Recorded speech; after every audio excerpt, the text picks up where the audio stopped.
We are back for another great episode, man. Here, your boy LQ, Mr. Real Deal Fantasy, and of course, the mass performer, Mr. Matt Okada himself, man. We got a great show today.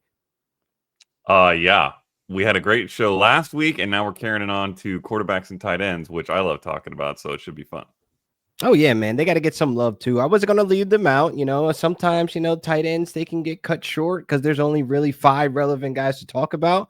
But that's what we're going to dive into. There's more to talk about with the tight ends. And, of course, with the quarterbacks, man, there is going to be so much fluctuation outside of that top 5. So there are guys that we need to basically stamp down if we're going to be in or if we're going to be out. So it's the are we in or are we out? QB, tight end, veterans only that we're going to be talking about today. And man, let's just jump into the fantasy news, man. I mean, look, the fantasy streets are quiet right now. Camp is 4 to 5 weeks away. I mean, look, football is next month, but it's a dead time right now when it comes to fantasy football and any NFL news. But the little news that we did get, Matt, is that, Cam Ward is already emerging as a leader. Like he's already turning heads in the mini camps, in the building, the coaching staff just talking very positive about him. But what are the year one expectations for him in fantasy? I don't think they're great, and I'll give him his due up front. I do think he's a good leader, and I think he's a good quarterback. I liked him as a prospect. He's not the number one overall prospect that we've had in many other years where we expect this guy to be generational or even fantasy landscape changing, but I think he is good. The problem is the team around him is not good. They do not have much going on over there. So he's going to be throwing to, a disaster of late round rookies and Chigakonkwo's that we've kind of wanted to break out, but haven't. I like Chigakonkwo to break out last year. Not how you just delivered that. Not how you just delivered that. He's fine, but he's not, Trey McBride or Brock Bowers. He's not going to help elevate his quarterback to QB1 fantasy potential. So I think that it's possible that if things go decently well for Cam Ward because he's talented, he could be fantasy relevant in 2 QB leagues, have some QB1 weeks now and then. Maybe he'll be a fun daily play a few times, but I just do not think his weaponry works, especially for his like gunslinging style where he wants to sling the rock and ideally have talented receivers who can go up and get it. For now, that is just not the case. So I think we could see like 20 touchdowns, 15 picks, and less than 3,500 yards or something like that. I think it could be messy in year one. I think we'll see some flashes, but for fantasy, I would be staying away unless you're in 2 QB leagues. Yeah, I agree, man. I think it's going to be one of those rookie campaigns that we're just going to be happy that he was able to put something on tape, something positive to build on for year 2, but he does not, like you said, have the weapons around him. I mean, Calvin Ridley, we can hope for the best that he be the wide receiver 1 that he could be, but we talked about him on the previous episodes, man. There's still question marks if he could deliver as that wide receiver 1 of once upon a time where he was posturing that coming out of Atlanta. So more so looking at Cam Ward, I'm glad that he's turning heads during minicamp. The leadership is there. He has everything that you want from a rookie quarterback coming in. So I'm rooting for him in real life, but for fantasy, I'm probably going to stay far away. But in other news, man, we got some tight end news, man. I mean, look, tight ends matter. So there's a tight end that was once upon a time creeping in that top 5 just based on his importance of his roster. And this is Dallas Goedert for the Philadelphia Eagles. Now, it was reported that Dallas Goedert could see more ball under the new offensive coordinator. But are we buying that just based on what we've seen in previous years with this offense of him kind of fade out as the 3rd, 4th option at times? I mean, are we interested in Dallas Goedert in 2025? Could he be a tight end 1? Laquan, I don't care if you offer me a BOGO discount. I don't care if it comes with a free entry to the Best Ball Millionaire. I am not at all interested in Dallas Goedert for any price. Listen, you mentioned like he has had this position in the past where we thought maybe this guy can break out into that top 5 range and be one of those elite tight ends, and he's just never done it. His best finish is tight end 10, and that includes 4 seasons for the record in which the new offensive coordinator, Kevin Patullo, I think is how you say it, was the Nice. pass game coordinator in Philly. So he wasn't necessarily calling the plays per se, but he's setting up the passing offense to a degree.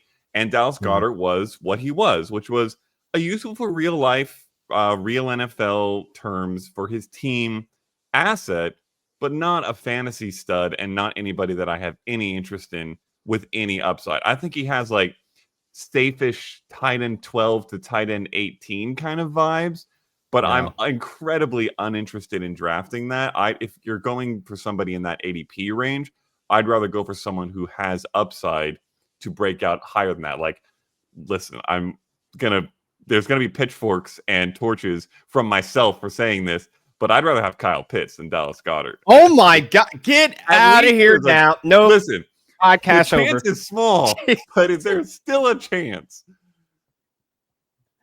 Ladies and gentlemen, do not draft Kyle Pitts in 2025. Let him sit on the waivers and let him earn a roster spot. We got to stop doing this with the tight ends, and I'm glad we're talking tight ends today. So we're going to just put a pin in that and get back to Kyle Pitts of why you shouldn't be drafting him. You know what? We're going to add him to the rundown after the break, by the way, because there needs to be some ironing out. Because the fantasy streets, there's people that are hyping this train back up, trying to sell tickets to get back on the Kyle Pitts train. No, I'm good. Stop it.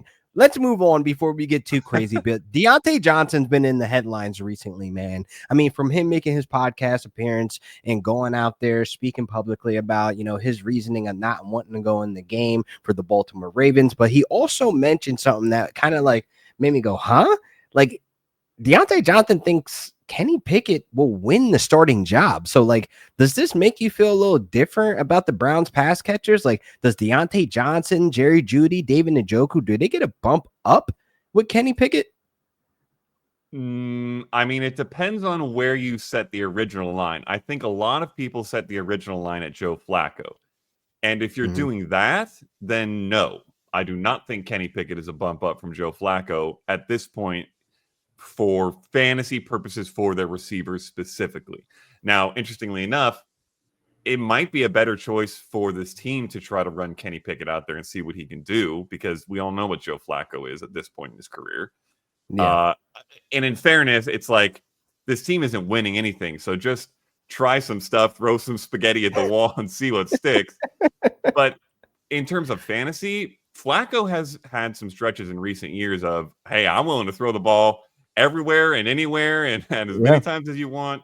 That's good for fantasy. Kenny Pickett is not that, has not been that. I don't think he has the excitability for fantasy purposes that Flacco would bring. But having said all that, I wasn't even in on any of these guys with Flacco. I think the Flacco bump itself was a little bit of a mirage, and that I was so out on any of these guys. Part of it is just the fact that whoever does get picked of this quarterback crew, I don't trust to be good. The other part is just that we don't know who's going to get picked, and it's probably going to be messy, mixed. I wouldn't be surprised if they change quarterbacks 3 times during the year. None of that is good for the offense. I think this is just a massive stay away situation, really, across the offense in general. I mean, I'll take some Judkins because I think he's going to get a lot of touches, and I might take some Njoku because the tight end position dries up real quick, as we'll talk about. But other than that, I'm very, very out, especially at like price on Jeudy, very uninterested. Yeah, I think Judy's price is going to be up and down as the summer approaches, because we're going to start hearing reports of the starting quarterback and who it can be and who it will be. But like you said, I think it's more so of a stay away. You don't want to get involved with that because, one, we don't know if Kenny Pickett could support more than one target. And that one target, we don't even know who the one target's going to be. We don't even know who's going to be the top dog there. It could be Njoku. It could be Deontay Johnson. It could be Jerry Jeudy. Just with these question marks with bad quarterback play doesn't make me excited to go to the draft board and take them off and be like, yeah, I came away with Jerry Jeudy and it's top 25 season. No, that's not anywhere near the vibes, in Cleveland. So stay away. I'm in on Quinshon Judkins. Very, very late round, like dart throw. Dylan Sampson, baby. We're gonna get that 1-2 punch, but we'll say that for another episode. We'll get into that duality of backfields. Like, I definitely think there is some interesting stuff to talk about there. But we're going to take a quick commercial break and we got to pay the bills, man. So we'll get back and then we're going to jump into are we in or are we out with the QB veterans and the tight end veterans. This podcast is brought to you by DraftKings. Download the DraftKings Daily Fantasy app now to draft your $20 best ball lineup to play for a share of $15 million and get a second ticket to play free for a share of $15 million. That's 2 chances to win big without ever setting your lineup again. Draft one, get one. Only on DraftKings. The crown is yours. Gambling problem? Call 1-800-GAMBLER. In New York, call 8778-HOPE-NY or text HOPE-NY at 467-369. In Connecticut, help is available for a gambling problem. Call 888-789-7777 or visit ccpg.org. 18 plus in most eligible states, but age varies by jurisdiction. Eligibility restrictions apply. Void where prohibited. One per customer. Enter the Best Ball $15 million headliner contest by September 4th, 2025 to get one bonus entry. $20 entry fee required. Reward expires in 30 days. See terms at DraftKings.com/NFL-best-ball, sponsored by DraftKings. Hey, and we are back. We had to pay the bills, Okada, man, and we are definitely sponsored by DraftKings. If you don't know, now you know. The crown is yours. So let's jump into are we in and are we out? And we're going to start with the quarterbacks, my boy. Now, there's a quarterback that is here, number 1 on the rundown. I am very, very scared about taking him off the draft board. So I am going to ask you, are you in or are you out on Baker Mayfield, QB7 in the 8th round? Ooh, this is a rough one for me because I like Baker Mayfield. I liked him last year. I think he's a underrated quarterback and has been, and I was really happy to see his breakout. However, I am squarely out at this ADP, Laquan. This is crazy high, and there's a reason for it. So I do this article series for 4 for 4 where I break down touchdown rates and touchdown outliers for each position. And there's a bunch of data that goes into it. Mm-hmm. Baker Mayfield is one of my top candidates to regress in 2025. He had a 7.2% touchdown rate last year. For those of you who know, like 5% is very good, slightly above average, or like good above average. Like 4.5%. That's like Aaron Rodgers. Packers days. Yeah. Aaron Rodgers will get a little above that sometimes. League average is like closer to 4.5 or so. Baker skyrocketed last year, and some of that may have been his offensive coordinator, who's not there anymore. Some of that might have been just luck, which happens year to year. There's a lot of touchdown luck that occurs. But if you take his attempts and you apply a more standard league average and his average touchdown rate to those attempts, he should have thrown 15 fewer touchdown passes last year. And he also hit a career high in pass attempts, which I don't think we should expect to happen again. So I would expect him to drop from 41, which is where he ended up last year, down to like maybe the high 20s, which is where he normally is. Maybe clock in around the low 30s if things go really well. But he's going to lose a lot of fantasy points off of that. And I think that the math, I trust the math. The math rarely lies. This is an instance where I think we can trust it especially hard. And it's just like an ADP problem. I still think he's going to be good, but he's going ahead of Kyler Murray, Bo Nix, Justin Fields, Brock Purdy. I might want Dak Prescott over him. I'm really rising on Dak Prescott lately. The price is just too overinflated based off what he did last year, and there's no way I can be in at that price. So I'm out on Baker. Yeah, man. I'm out as well. And we're agreeing. We're starting the show off right. We're agreeing to be out on Baker Mayfield at cost because, again, the talent is in the room. It's there. The running game, it definitely helped him out this past season to be able to be efficient and to be able more to open things up on that offense. Liam Cohen ain't there no more. So it's one of those things where I'm looking at QB7 in the 8th round for Baker Mayfield. I don't know, man. I think this is where we're at, where the dead zone begins or ends or wherever it's at. It's there because it's like I can wait on the Justin Herbert. I can wait on a Brock Purdy. I could wait on the Dak Prescott, and you're going before Kyler Murray and Bo Nix. It just seems like it's real nasty work here where it's like, I don't like that roster build there in that 8th round, taking a Baker Mayfield. I'd rather pivot to other positions. We spoke about this on the last episode and the episode before that of how to attack the draft. You don't want to make these mistakes in the middle of the draft because this can change the course of how you finish building the rest of your roster. So we are out on Baker Mayfield at cost. Ain't got nothing to do with talent. Baker's that guy. He can go out there and ball, but we are out at cost. Yep. Next one. This one is getting a lot of buzz, and I know his ADP is not going to sit tight.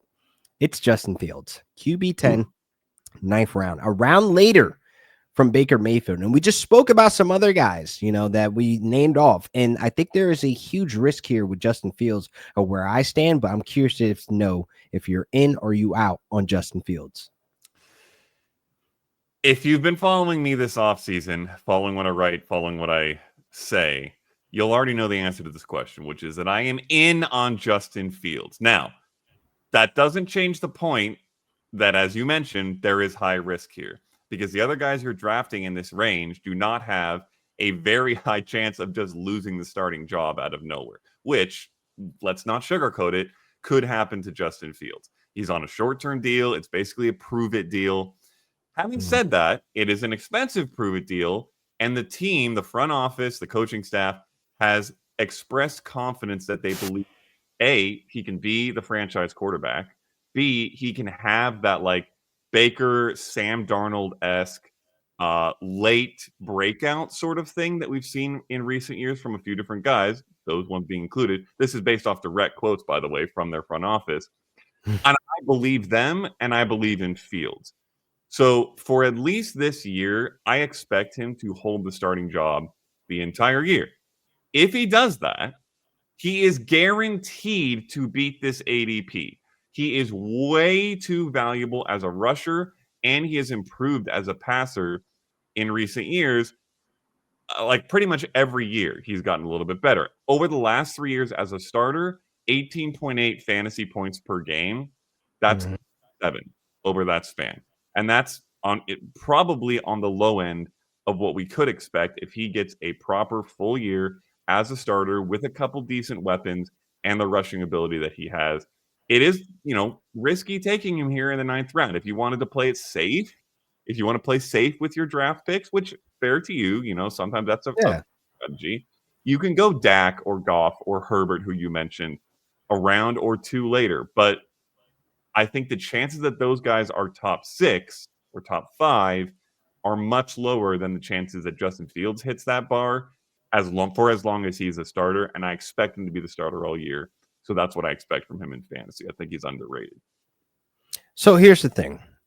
Hit me. You said it right. It's a gamble. There's a risk because, again, if I take Justin Fields off the board in the 9th round, I'm most likely going to have to get a quarterback a round or two later because I have to secure that risk there. And I feel like when you're double tapping on the quarterback position, you better have that security blanket as your guy. It better be a Dak. It best be a Justin Herbert. It best be one of those guys that can go out there and throw more than 30 touchdowns. Because we've seen Justin Fields, he's not the best passer. Yes, he's improving, but he ain't going out there throwing for 3,500 yards. He's going to live in that 2,800 yard mark, and you're going to have to bank on a 2022 performance where he had over 1,000 yards. This is something that's on the table for him, but it's not guaranteed. That's why I feel as though there's a guy I'd rather wait on very late. He's going undrafted, and that is Daniel Jones. Yep. I'm going to stomp the ground until people hear me. The fantasy streets need to wake up. If you were scared like me about taking Justin Fields off the board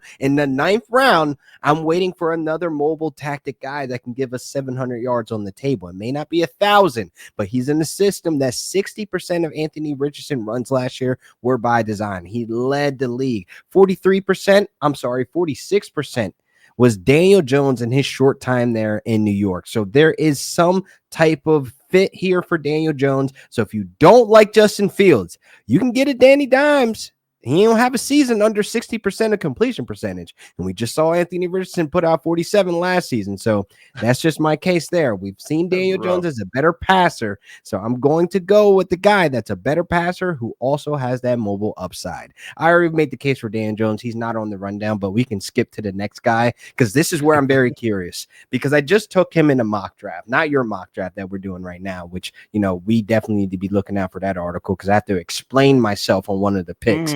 But explain yourself. Explain yourself. But Jordan Love, right? Now, some folks are saying that he took a step back this last season. It may look that way. I don't want to cop pleas for him or make excuses for him. But at QB 17, Okada, in the 11th round, does this seem odd to you? It does. And honestly, the way you just teed it up is exactly how I'm looking at Jordan Love this season. Like, I'm not particularly a Jordan Love truther. I think he's good, not great. I don't think he's one of the top 10 quarterbacks in the league. I don't think he's going to break out to be one of the top 10 quarterbacks in the league. But QB 17 ADP is wild. He's going in the same range as JJ McCarthy, who we've never seen on an NFL field. Admittedly, I like McCarthy a little bit, but this is basically his rookie season. I don't know about all that. Yeah.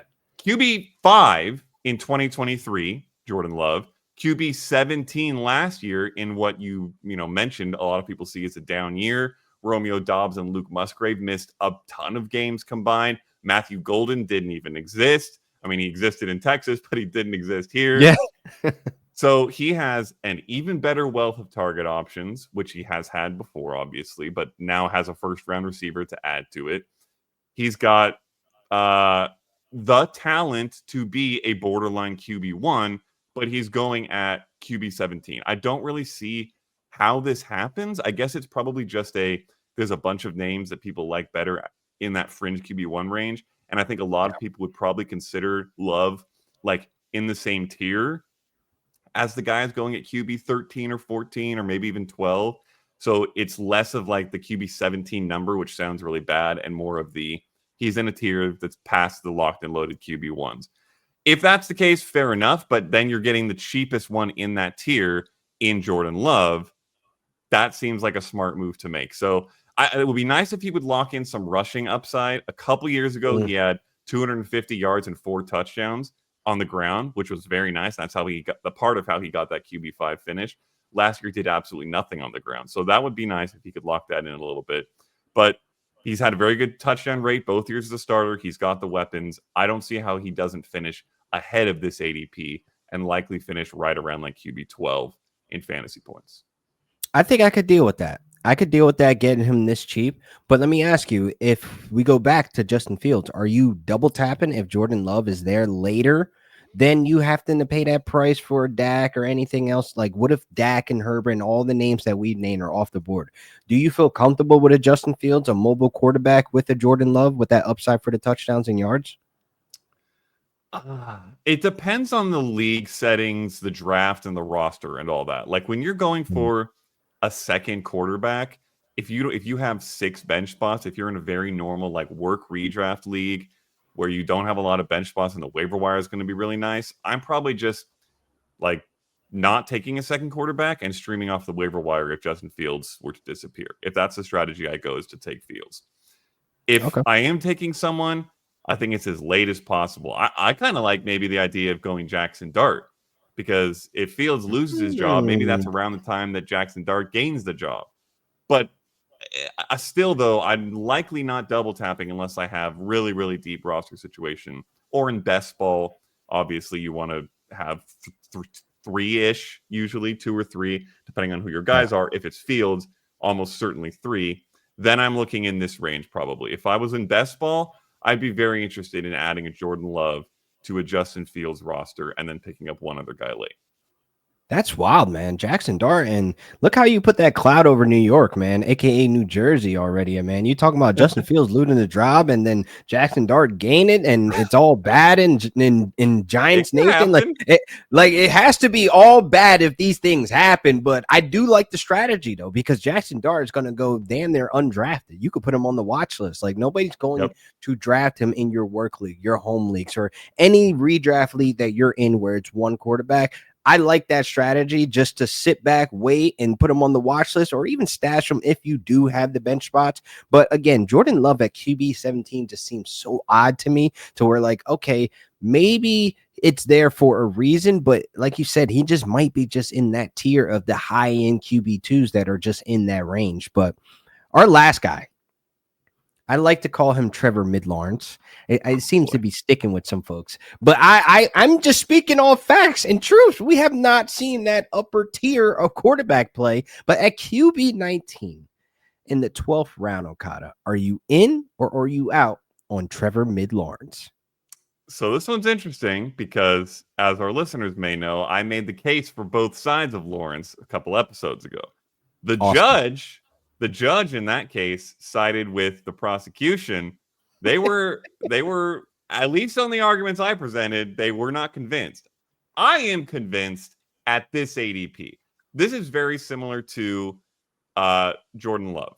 I'm not a particular Trevor Lawrence fan. I said in the case against Trevor Lawrence that I think he's bad. I don't know if I actually believe that. Maybe he's more mid than bad. You might have the right moniker for him. But to the very best, I do not think that he is the, prince who was promised that we were supposed to have gotten, which, by the way, is his nickname on PFR. Which is crazy. That's his nickname for real. It's wild. But he was the QB7 in 2022. He was the QB12 in 2023. He was a QB11 through 9 weeks before injury last year. None of that with Travis Hunter. None of that with year 2 Brian Thomas, which should be theoretically a little bit better, more mature than year 1 Brian Thomas. None of that with Liam Cohen, who just made Baker Mayfield the QB4.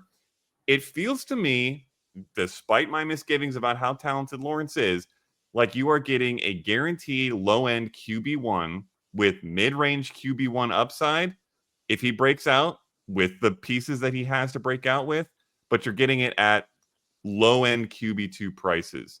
I just like am I excited about having him as my QB1? Probably not. But is he going to be a sufficient QB1 if I want to wait? If I want to go late round QB? I think absolutely. If I'm going late round QB and I'm just punting the position, Trevor Lawrence is probably one of my favorite picks because I think he puts up good enough numbers and maybe has the potential to break out to a little better than that. All I'm going to say is if Liam Cohen cannot fix Trevor Mid-Lawrence and turn him into Trevor top tier Lawrence, we are going to have a problem, because how this man is paid, he's paid like a top 5 quarterback right now. He's up there in them prices. You should not be up in those conversations with that price tag, even though you're the most valuable player on your team. But you ain't playing like the most valuable player in the league. So we're just going to leave it there for Trevor Mid-Lawrence. You need to step up, show out. And Liam Cohen, you got a project on your hands. But we're going to take a quick commercial break, and we'll be back to talk about the tight ends. Tight ends matter, people, man. Like, it don't need to be a premium. I like the standard scoring for the tight ends. There's guys that could be productive. But let's go pay the bills with DraftKings. This podcast is brought to you by DraftKings. Download the DraftKings Daily Fantasy app now to draft your $20 best ball lineup to play for a share of $15 million and get a second ticket to play free for a share of $15 million. That's 2 chances to win big without ever setting your lineup again. Draft one, get one. Only on DraftKings. The crown is yours. Gambling problem? Call 1-800-GAMBLER. In New York, call 8778-HOPE-NY or text HOPE-NY at 467-369. In Connecticut, help is available for a gambling problem. Call 888-789-7777 or visit ccpg.org. 18 plus in most eligible states, but age varies by jurisdiction. Eligibility restrictions apply. Void where prohibited. One per customer. Enter the Best Ball $15 million headliner contest by September 4th, 2025 to get 1 bonus entry. $20 entry fee required. Reward expires in 30 days. See terms at DraftKings.com/NFL-best-ball, sponsored by DraftKings. And we are back. Pay the bills. The crown is yours. DraftKings. Make sure you guys sign up this season. That is a hell of a contest, Okada. So I can't wait to get my entry into punch my ticket to $15 million, man. And you already know I'm going to be rocking with Bo Nix, right? Bo Nix is going to be on my body. I don't know about you because you best believe it is Knicks tape season. You would be very pleased to know, Laquan, that in 2 best ball drafts I have going on right now as we speak, I have drafted Bo Nix and RJ Harvey in both of them. Oh, that boy just double tapped his ticket all the way to gold, man. That is awesome to hear. That is awesome to hear. But listen, let's jump into these tight ends because we got the rundown, and these tight ends here, looking at this, I was kind of like drawn back of like some guys that are just not being talked about right now. Like, we got to iron this out. We got to help the fantasy streets out of what to do with these guys. The first tight end we're going to be talking about, are you in or are you out on Dalton Kincaid at tight end 14 in the 12th round? Okay, I had to go back and forth on this a few times, Laquan, and I've been back and forth to some degree on Dalton Kincaid these past couple of years because I really liked him after his rookie year. I felt like he was a potential big breakout, one of the guys who could ascend to that true elite tier. And then he did a whole bunch of not doing that, including over stretches that Dawson Knox was out, and he had a real chance to. Having said that, for this year, where I landed is that I am in on Dalton Kincaid specifically as part of a 1-2 late round tight end double tap. Ooh. I am not down to pick him as a backup to a stud because I think he's going too early to pick him as a backup. I'm not down to pick a backup tight end this early. I'm also not down to pick him as my tried and true trusted only starter because I just think he's way too unreliable. However, I am down to pair him with someone where I get the potential upside of Kincaid if things go right for him and in Buffalo. But if they don't, I have somebody like an insurance policy to fall back on. So something like David Njoku, who we talked about earlier, who I think will be highly involved in this Browns offense, though bad though it may be. Maybe one of the rookies who are going right around this range, like QB 10 to 12, Colston Loveland or Tyler Warren, could be interesting picks, especially because if it takes them a little bit of time to learn the curve of NFL rookie tight ends and then they start kicking in fantasy points, maybe I can roll Dalton Kincaid out there in the meantime. Maybe I get a little bit of a combo platter by doing that. He can't seem to find the end zone. I don't know why. It's really rough for him. He may just be allergic to it. And he saw just 75 targets in 13 games last year, which isn't particularly great. That was fewer than his rookie year. But I think he's talented. He still has Josh Allen at the quarterback position, which you can't get much better than that. And he does not have much competition for targets. So if he were to break out in year 3, which let's all remember, that used to be the norm. Okay. Yeah. I know Brock Bowers and Sam Laporta have broken our image of Trey McBride. It was year 2 where it might. I don't think we can have that same mold anymore. It has to change. It has to. Yeah, it could be.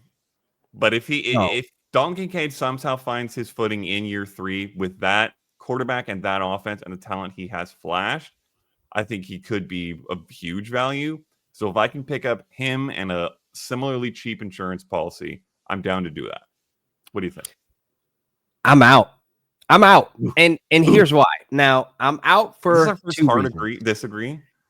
This is our first one. And it took us a while. It took us 5 players to get to this point. But I'm out because, one, Joe Brady. Now, with Joe Brady taking over the sticks last season, we saw a shift. You know what I mean? Like, we saw this offense be more developed as a offense that's going to spread it out. Like, everybody's going to eat. Like, everybody ate. You know what I mean? And Dalton Kincaid, when he ate, which was the 75 targets, caught less than 60% of his catches, man. That is a huge red flag for me. Like, how do you go from 80% catch rate to freaking 58%?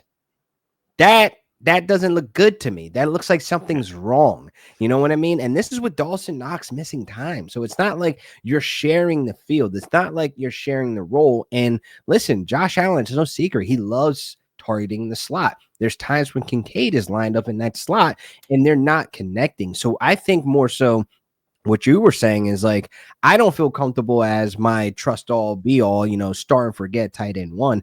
I don't even feel good if I was to take a David Njoku or even an Evan Ingram off the board, because they have risk in their own little ways of where like you're already taking a double tap risk with Dalton Kincaid. You could be sitting there ashed out with no tight end all season long. That waiver wire going to look real nasty out there. And I'm telling you now, you're going to end up with a Tyler Higbee or something like that. And that's not going to be good for you each and every week. So I just feel as though, man, I got to be out. I got to avoid this 12th round of looking at tight ends. I need to address it before I even get to the 12th round to where I could just feel safe, solid, and have that type of upside that we love to talk about with these tight ends. So we're out on Mr. Kincaid. But next, this is a guy that has just been super quiet. And I understand that the Cowboys, they just got George Pickens, but Jake Ferguson, Fergie season, tight end 17 in the 13th round. Are you in or are you out? Okay, this one was another interesting one because on first glance, I was pretty out on Jake Ferguson. I was like, good gracious, his year was terrible. I remember thinking he was like kind of a sleeper to be pretty good last year, and then he was awful. However, it's always important to look at the reasons that things happen in fantasy and not to just blanket color the raw season totals of a player and carry that over to the next year. As we might remember, Dak Prescott got hurt last year and he missed the latter half of the year. Through week 9, when Dak was playing, Jake Ferguson's pace was 92 catches for 811 yards. Excuse me? Yes, please. So we look at the whole year, we say, well, this was no good. But if we break it up into what actually matters, which was when his starting quarterback was playing, he was actually incredible. Now, his pace over that span was also 0 touchdowns. So once again, similar to Dalton Kincaid, the big issue here, ladies and gentlemen. Yeah, what is going on with these guys? Tight ends are supposed to be good in the red zone. I'm not sure why he was incapable of scoring touchdowns. That being said, in complete fairness, if you're logging 92 catches and 811 yards, even if you score literally 0 touchdowns, which wouldn't happen, you would outperform tight end 17 ADP. So to me, that sounds pretty exciting. Now, obviously, George Pickens will eat into that production a little bit. I don't think he's going to see 92 catches and 811 yards with George Pickens in town. But Dallas still has no reliable run game. They are still going to have to rely, in my opinion, on the pass very heavily. The year before last, Jake Ferguson was a tight end 8. I don't see any particular reason why that's not possible again in 2025. And if he continues to be as involved as he was with Dak last year, but does manage to find the end zone a little bit, he could be a legitimate tight end 1 at an unbelievably cheap value. So if I end up waiting, or if I want to double tap like we talked about earlier with a cheap guy, Jake Ferguson might be one of the ones to consider. Sleeper tight end, but maybe an interesting one. You know the difference between him and Dalton Kincaid? Like, they both have competent quarterbacks. They have QB1s. They have guys that could distribute the ball through the offense and get it to their tight end. And they are a valuable target to this, to this quarterback. But Jake Ferguson, he's on the team, like you said, that doesn't have a run game. And Dak has found a lot of success targeting Jake Ferguson if he's the 1 or 2 of the offense. It doesn't matter. So it's like one of those things. We just need to catch up on the touchdowns. And with adding George Pickens, it does create more scoring opportunities. It makes CeeDee Lamb have some of that weight off his back, while you still have Jake in the middle of the field still operating as the tight end that we known and loved last season, where he was on pace to have a healthy tight end 1 season. It's just that when things start to break down, where CD gets hurt, Dak gets hurt, this offense loses confidence. It's a whole mess. It's a lot going on over there in Jerry's world. It's a circus right now. So when I see this at tight end 17, this is a guy that has proven to us that he has over a 70% catch rate, reliable hands. The touchdowns will come as the scoring opportunities will come with the more efficient Cowboys offense. So I am so in on Jake Ferguson. Like, that is one of the big deals here of sitting that late in the rounds, where like damn, I can get this tight end that could perform as a tight end one some weeks when the weeks spike. So yeah, we are so in. Now getting to the next guy. I gotta hear you. Evan Ingram, tight end Ooh. 8, ninth round. This is expensive a little bit for him coming back from injury, by the way. Disclaimer. But are you in or are you out, Okada? This is a bit expensive, and I will open with this, Laquan. I have not said it yet. I have saved it. I am almost exclusively forcing elite tight end in my drafts for 2025. I wrote an article that you can find on FTN which is literally titled "Draft a Top 3 Tight End or Else." That is the name of the article. So wherever possible, I am smashing Bowers, McBride, or George Kittle. However, in the rare cases that doesn't happen, Evan Ingram is my number one target. I am in on Evan Ingram, and here's why. You know, we had a little bit of a rocky career in New York, one really good season, and then a bit of a mess. Obviously, the whole offense was a mess. The quarterback situation was a mess. Don't know how much of that we can blame on Evan Ingram. In his 3 years in Jacksonville, with who we can label as a mid quarterback, but good enough to support pass catchers to some degree. Yeah. His 17-game pace over those 3 years is 121 targets, 93 catches, 828 yards, and 4 touchdowns. This is not a 9-game sample like Jake Ferguson with Dak Prescott, Laquan. This is 3 years, 2.5 because he missed some with injury, but 3 seasons of production by Evan Ingram, elite volume, elite catch totals. And now he's going to Denver, where he has arguably, it's no argument for you, I know, but I'll say arguably a better quarterback in Bo Nix. He's got a much better offensive mind than what he's dealt with in the rotation of Jacksonville Sean Payton, who's obviously made tight ends mega before in fantasy. There is no true target hog stud in this receiving core. I think a lot of people are really in on Courtland Sutton because he had a big season last year because there was no one else to throw to. I don't think he's a volume guy. I don't think he's a 130, 140 target guy, which happened for him last year. I think he lives in the 110 to 120 target range, scores a lot of touchdowns, and that's how he makes his hay. And someone like Evan Ingram is maybe the target leader and the reception leader in this offense. At the very worst, I see him as the 1B to Sutton's 1A. I think we believe in Nix. We believe in Harvey. We believe in this offense. I think Ingram's going to be heavily involved. I like him more than Travis Kelce, who's the tight end 6. I like him more than Mark Andrews, who's the tight end 7. And I like him more than everyone who's drafted after him, including Jonnu Smith at the tight end 9. All respect to Jonnu. This is a smash pick for me. If I miss the top 3, I'm getting Evan Ingram wherever I can. Please tell me, with Bo Nix, you being a Bo believer, that you agree with me. Hell yeah, we are in, bro. Absolutely. Like, he's one of the examples of guys that you can just relax. It's calm. You didn't get Trey McBride. You didn't get Bowers. It's cool. It's fine. You didn't want to pay that hefty price.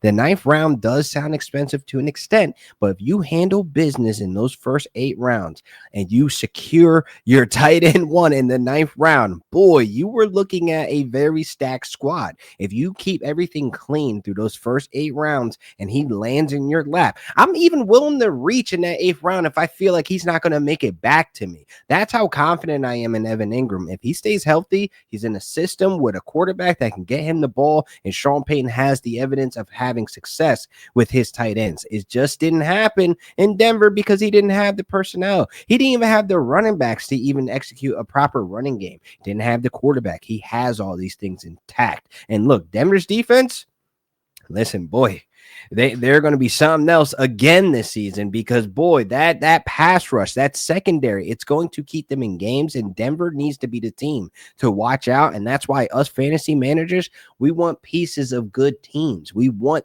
that type of upside. So Evan Ingram, boy, he could definitely be a top 5 lock. Top 5 lock. Now, let's get to our last guy. No, go ahead. Just really quick, because we've talked about DraftKings Best Ball. They're our sponsor for this show. I'm going to throw this out there. When you're playing best ball and you're looking to stacking entire offenses is very valuable. And when you're doing that, one of the best things to do is to stack an offense that will be really good, but also that is not priced that way because they haven't necessarily been that, but you're projecting a breakout. I think the Denver offense is the best ball stacking offense to target in all of the NFL this year. If I can get Bo Nix, Evan Ingram, Cortland Sutton, Marvin Mims, and RJ Harvey in a best ball draft, and that offense takes a step that I believe that it will, all of a sudden you're looking at, I mean, that's just a locked in 15 mil, let's be honest. Sign me up. Sign me up. We about to get the yacht, the helicopter when we cash in on this contest, baby. Listen, that is going to be a lock, man. I cannot wait to get a piece of this offense in these drafts. Now, for our last tight end, now, I hold him close to heart. I like to protect him. Like, I don't want to be too loud about him. I just kind of want him to break out and get the opportunity. But I just don't know if that's going to be the case with this offense being so spread out. But Tucker Kraft, tight end 13, the 12th round. Are you in or are you out? Oh, boy. We had such a nice, strong run there with Evan Ingram and the Broncos offense. I think we might have problems here. We might be ending the show a little rocky, Laquan. I am mad out on Tucker Kraft. And mad out. Jeez. Let me be clear. I like Tucker Kraft as a player. I liked him as a sleeper tight end last year, and he was good. However, he was largely good with Luke Musgrave out. He got injured and disappeared. I think a lot of us are very quick to forget that they drafted Luke Musgrave higher than they drafted Tucker Kraft. And in their rookie seasons together, they posted basically the exact same numbers. And then Tucker Kraft had a big breakout with Luke Musgrave missing.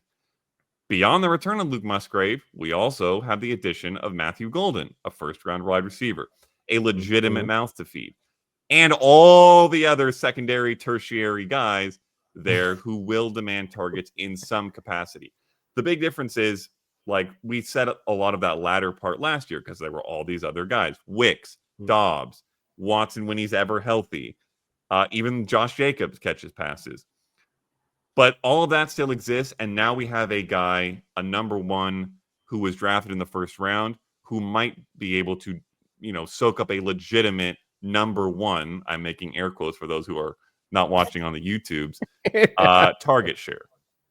That, to me, that means I don't see how Tucker Kraft's target total doesn't come down. He saw 70 last year. On those 70 targets, you remember earlier when I was talking about touchdown outliers and how I'm writing this article series? He scored 7 touchdowns on 70 targets. That is a 10% touchdown rate. That is completely unsustainable unless you are literally one man, Rob Gronkowski. Tucker Kraft is not Rob Gronkowski. He is not going to maintain this target to touchdown conversion rate. And I don't think he's even going to maintain the targets with the return of Musgrave and the addition of Golden. So I think this is just all bad news bears all around for Kraft. I think his upside disappears and he becomes like a run-of-the-mill tight end 2, maybe a low-end tight end 2. At the price he's going of tight end 13, which is basically like borderline tight end 1, I have basically no interest. I might take Ferguson over him straight up. I would take Kincaid over him.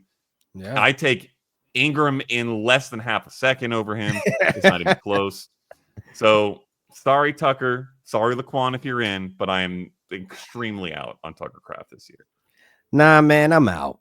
I'm out because I'm out for many reasons. But I love Tucker Kraft. I love him because of the talent that he possesses. He's a yak guy. And if you get a tight end that has the ability to get the yards after the catch like he does, boy, I just remember that Rams game, him running up the sideline, bouncing off for 3 of our guys and getting to the end zone. Like, I've seen this guy do things where it's like the potential is there. The tight end one potential is there in his DNA. I just don't know if the Packers will allow this to happen with Luke Musgrave likely to return back to cut into those shares, to cut into that snap percentage. And this offense is unpredictable. I can't see that he replicates him getting that 70 targets again, even though Jordan Love looked very good targeting him. He had 130 passer rating. He had the highest total EPA when targeting him. So it's like one of these things. It's one of your most reliable targets with a 72% catch rate. So he has reliable hands.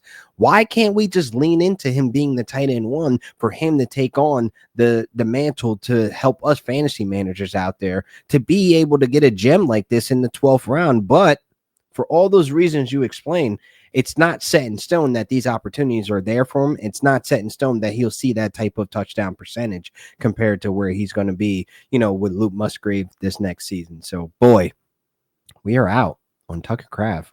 Why did we end the show so sour, bro? Like, this is going to have me. Oh, like I was gonna say I was gonna say you mentioned someone earlier. We were gonna maybe add to the rundown. We could talk about that. Yes, brighten things up. Yes, this brings it up. Let's go. That's not gonna brighten anything up. No. Yes, it is. I get to vent. What is wrong with you? You want Kyle Pitts on your roster? No, let's be clear. I do not like Kyle Pitts this year. I mean, okay, I kind of like Kyle Pitts. I've always liked Kyle Pitts. I'm not saying draft Kyle Pitts. All I'm saying is draft him instead of Dallas Goedert, because at least Kyle Pitts maybe, even if that chance has reduced to 1%, there is that 1% chance that he could break out to be the tight end one, let alone a tight end one. Dallas Goedert has 0% chance of doing that. If I'm taking someone really late like that, I'd rather it be someone who can break out. But let's just be very clear. Let's not get it confused or twisted. I am in no way suggesting to draft Kyle Pitts. I'd rather go for someone like Jake Ferguson in a similar range. Listen, I'm just saying. Don't draft Dallas Goedert either. If you're leaving the draft board with Kyle Pitts, I am calling the police. He needs to be institutionalized. He needs to be in a facility, and he needs like AA meetings. There is something going wrong upstairs if you're drafting Kyle Pitts this year. I don't even care about the opportunity he has to be a tight end one with Michael Penix Jr. We've seen a very small sample size, and the sample size that we've seen from Kyle Pitts is a very show. I'm just going to say it's a bag of poop. He is in the satchel of discontent. Do you know what the satchel of discontent is, Matt Okada? Yes, it's where all the OGs live. Trevor Mid-Lawrence, Chris Olave, and Kyle Pitts. They are the OGs of the satchel of discontent. Do not draft these players because you will have a headache. And I don't like zombies on the bench, Okada. I don't want guys collecting dust on my bench, and I'm waiting for that 1 week I can plug him in. No. Why do that to yourself? There's enough anxiety every Sunday setting your lineup trying to figure out if they're going to put up points this week. You don't want to do that with a guy that has proven to hurt you. It's like, it's the terrible ex. It's the ex that you just need to leave alone, bro. Stop. Don't go back, bro. She did all that stuff. She threw all your stuff out, bro. Like, why are you going back? She did you dirty. Why? And it's like, you look your boy in the face and like, bro, what's wrong with you? And then you just see like, I don't know. I'm sorry. Like that. Come on. Don't suggest to the fantasy streets that Kyle Pitts needs to come off the board. Let him live and breathe on the waiver wire. Let him earn a roster spot, man. I am not losing sleep over no Kyle Pitts, bro. Not doing it. I'm sorry. Just for the record, I'm just gonna put this out there. The fact that we have all given up on Kyle Pitts means this is going to be the year he actually breaks out. That's just how fantasy works, my guy. We stuck to him. We were like, it's going to happen. It's going to happen. It never happened. Now we all give up and abandon shit. You know what? I had that same belief in Irv, Swerve, and Smith. Irv Smith. I had that same feeling, and it just did not happen. It was a gut punch to see that it never came to fruition. He is one of the examples of like, man, we just got to take what we get. It's right there in front of us. It's not going to happen, man. Oh, my God. Okada, this has been a great show. I'm glad we ended up on a good note because there should be an understanding out there in the fantasy streets. It's never going to be Kyle Pitts season. I can talk in absolutes about this. I don't care to be wrong. Hit me in the ads at Real Deal Fantasy, wherever you want to do. FTN Fantasy is where you'll see all the great content, man. Fire content only. Matt Okada, this has been a great show, man. I love doing this with you, bro. On to the next episode, man. We got to figure out what we're going to do, man, because we already finished out the in or we out with the QB tight ends. And if you were listening, jump back to the wide receivers and running backs as well. And also, man, the me, myself, and Irene performance by Matt Okada setting up the case is making the case for some of these guys that we are talking about this season, man. Whew, boy, it's been a hell of a show, man. Thank you guys for rocking with us, and make sure you tap in to the next episode to the FTN Fantasy Show. See ya.